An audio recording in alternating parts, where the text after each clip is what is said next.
Hey everybody, my name is Diane Gale. Welcome to my channel, and today we are going to make bruschetta. Bruschetta is super easy to make. It's a great dish to serve to guests, especially if you're doing like a wine and hors d'oeuvres party.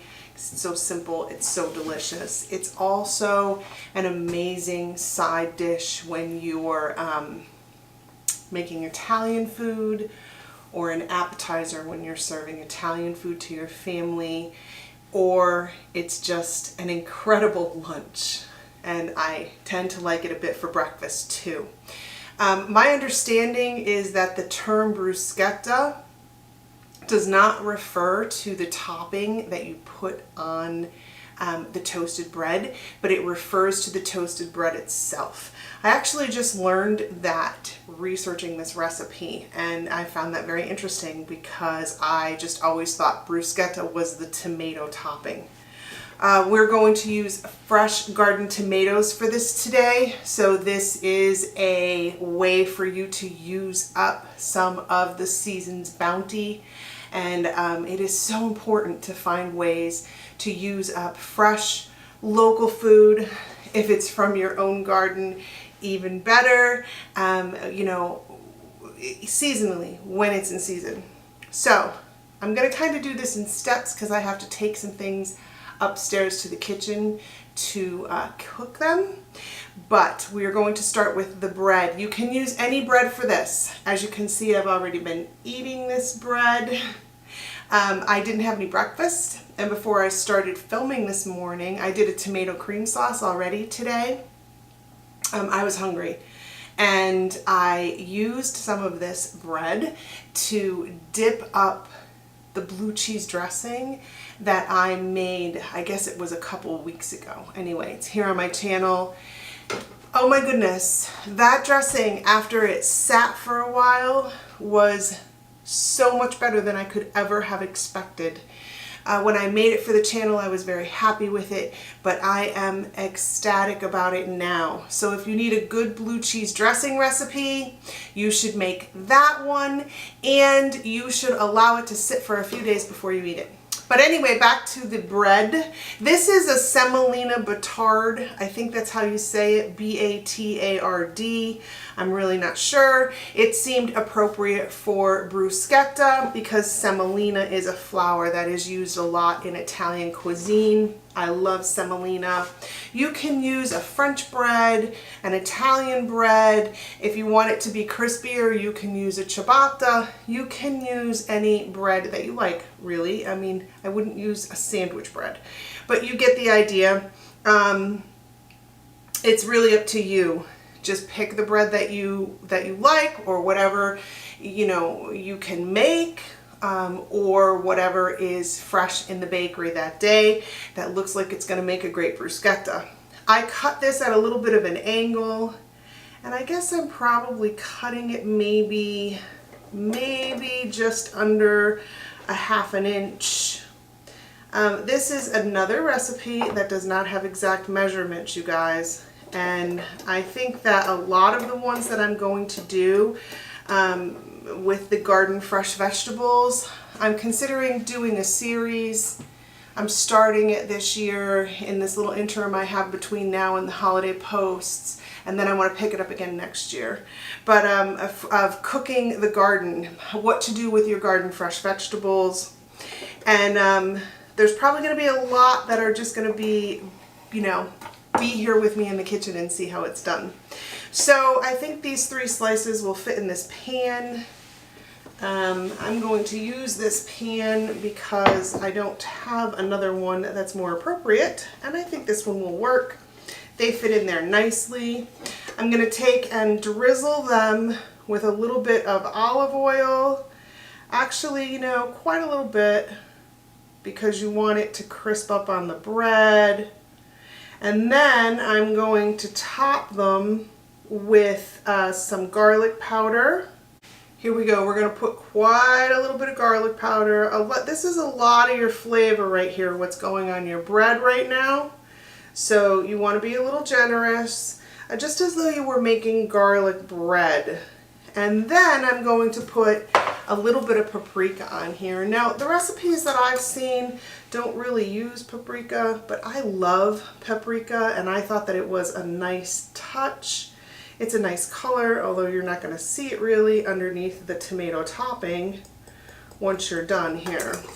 And then I am going to top this with a shredded blend of Asiago and Parmesan. Try and get most of it right there on the bread itself so that it's not all over the pan, which is absolutely impossible. I don't know why I try, but I always do. And then this is going to be ready to be toasted. Now you can toast this under a broiler. You can toast this in an oven. I haven't really looked around the industrial kitchen upstairs to see what my options are, but we'll figure that out when we get up there. So this is ready to go and get toasted. The next thing that I have ready is in this dish, I have just under a cup of balsamic vinegar. I was actually going to use a full cup, but I didn't have that much in the bottle. So I have between, well, probably about 3/4 cup in here, and I have a tablespoon of honey in here as well. And I am also going to take this up to the kitchen, and I'm going to put it in a pan on the stove and reduce it down until it becomes a thick glaze. Balsamic glaze is amazing. It can be used for so many things. It's super simple to make. It's literally simmering it until it's reduced. You can change the amount of the honey in order to make it less or more sweet according to your tastes. And it is going to be used to top this bruschetta. So we will get that done in the kitchen. Then I have a very messy spoon here in some tomato pulp. This tomato pulp is from the other recipe that I made today, from the tomato cream sauce. And I am just going to use this same container to put the pulp in from these tomatoes as I clean them. So I'm going to go ahead and I'm going to cut them in half, and then I'm going to core them. And then I am going to quarter each half. So once I have these tomatoes quartered up, I'm just going to take and I'm going to scoop the pulpy, wet part out of the tomato. You don't want that in your bruschetta. It will make it pulpy and wet and loose, and that it will just make your toast super soggy. Bruschetta is pretty wet anyway, but you don't want to encourage that kind of texture any more than it already is. You can take, we're going to chop these up, and once these are chopped up, you can take and lay them out on paper towels or put them in a strainer, and you can put some salt over them, and then you can continue to get a lot of the pulp out of them that way. I really don't go to that trouble.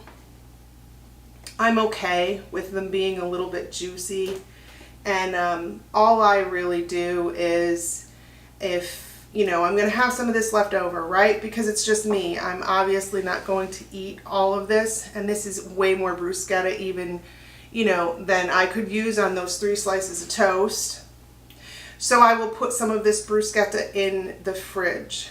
And when I go to eat it another day, probably tomorrow morning for breakfast, then I'll just drain some of the water off of it, and I'm fine with that. Sometimes when you do stuff like that, you have to kind of add a little more seasoning, right? Because you drain out some of the seasoning.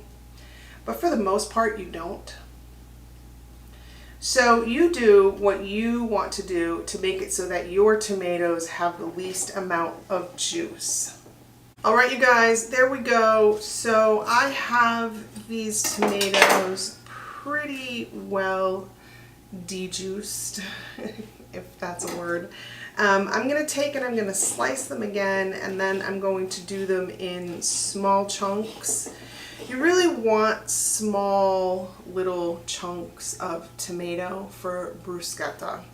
And it is a little time consuming to stand and to slice them all. I'm not sure how well it would work if you tried to chop a tomato with a chef's knife. I don't really do a lot of professional chopping. It's not something that I have, that I'm really good at. And I like the meditative process of doing exactly this. I actually enjoy standing and doing exactly this. Somehow it brings me closer to my food. But you get your tomatoes chopped for your bruschetta in whatever way works best for you. In the winter time, when I'm in the kitchen making soups, I adore standing and meditatively slicing my vegetables. There's just something very therapeutic about it for me. And I know that it's a pretty simple concept, and I know that it's a very easy concept to disregard, but tasting, touching, feeling, learning the textures of and the colors of and the smells of our food does help us to develop a relationship with the food that we use to nourish our bodies. And if you're a proponent of slow living, which is one of the things that I am a huge proponent of, it's actually one of the foundations of this channel, then those are things that are really a big part of that lifestyle. They are a huge part of, I mean, sort of the base of, one of the base principles of the slow food movement. And the slow food movement is a very big part of slow living. So I encourage you to do more of exactly that. Learn your food, have a relationship with the food that you use to nourish your body. This little Cooking the Garden series that I'm considering doing, you know, I'm not going to lie, I don't know that it's going to come to fruition. I'm not sure exactly how it's going to turn out. It's not set in stone yet, but I am doing, I did do a tomato cream sauce recipe that was with fresh garden tomatoes, and I'm doing this bruschetta, and I'm going to do a video on, you know, what to do with garden fresh tomatoes. And I'm hoping to get the same thing done this year, you know, 2 cooking videos and a what to do with video for eggplant and and what was the other one? I already picked out the recipes even. Oh, for eggplant and zucchini. So if I get it all done, I think it's going to be a great series, and it really, really is about the slow food movement for me. It's about using local fresh ingredients. These garden tomatoes, these hothouse tomatoes, came from a local farmer's market. It's a couple, they look to be maybe in their mid-30s or so, and they have a garden where they produce quite a bit of product, and they have a beautiful little farm stand, and that's where I got the tomatoes.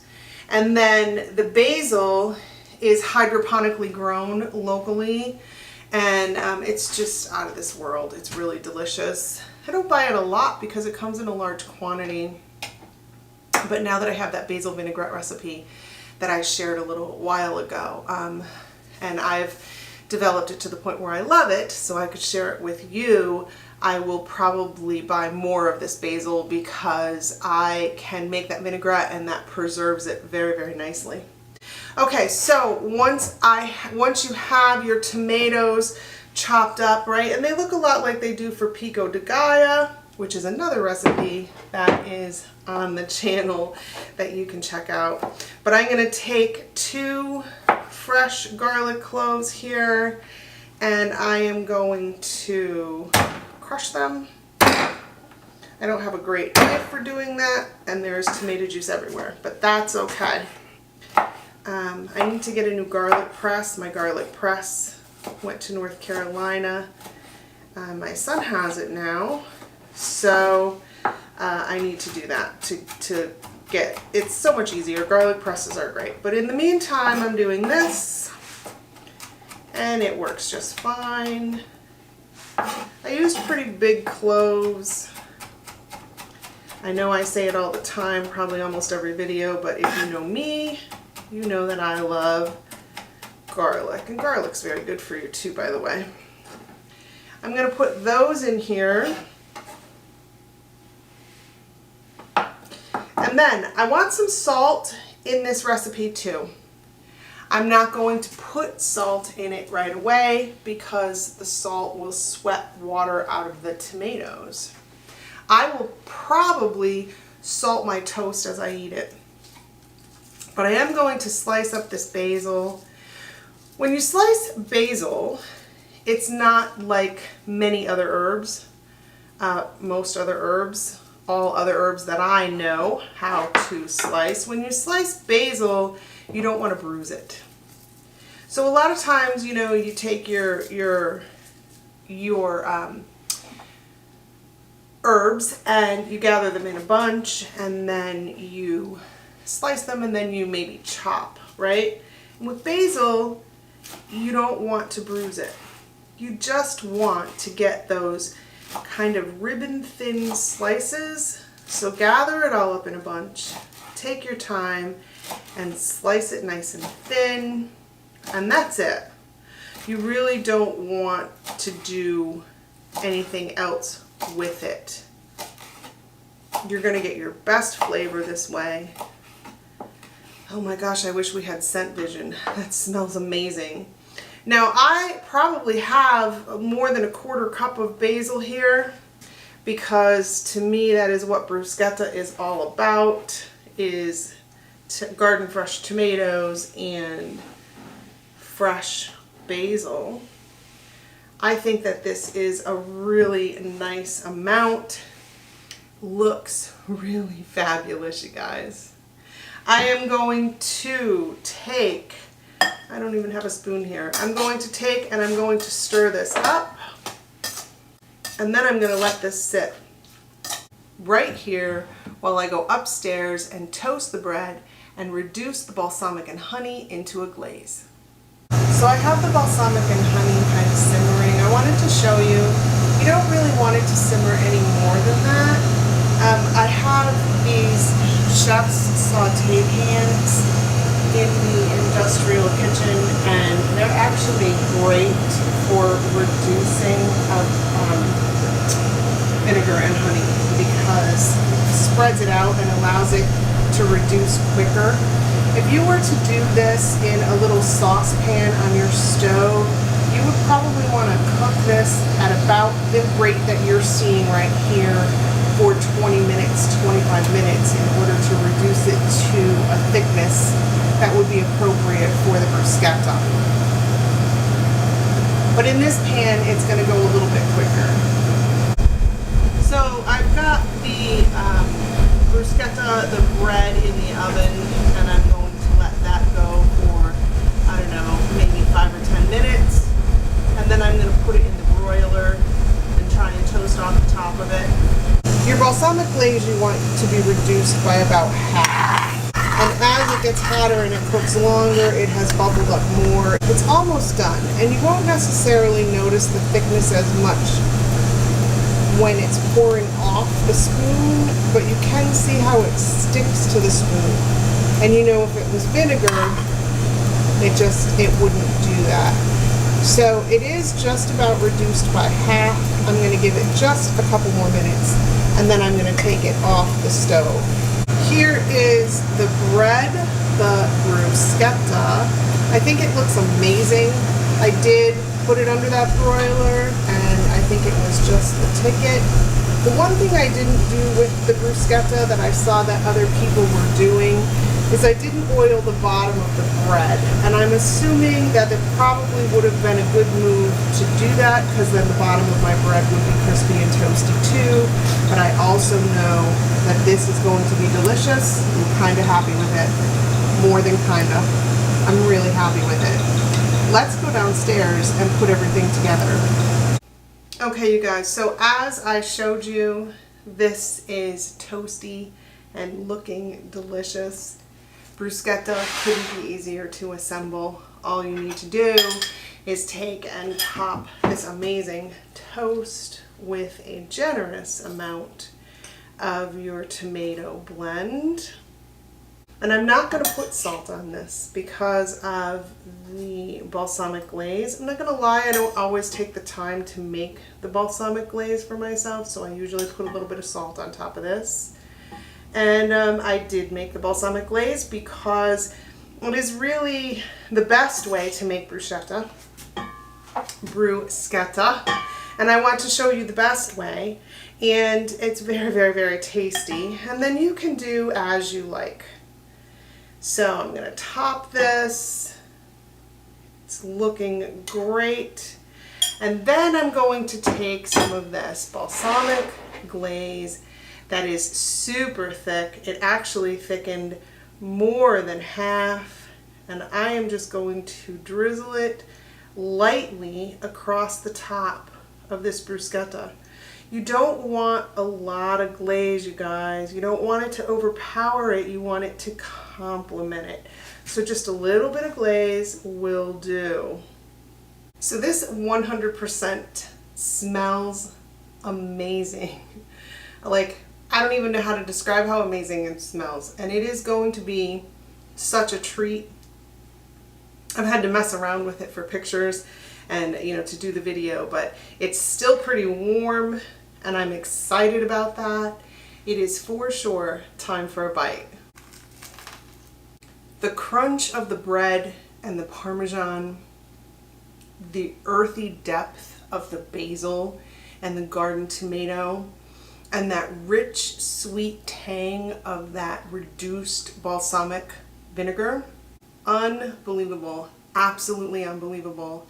This is incredible. You need to try some. I hope you do. I hope you enjoy every bite. And as always, I thank you so very much for being here with me today. We're going to get together again, and we are going to do it really soon.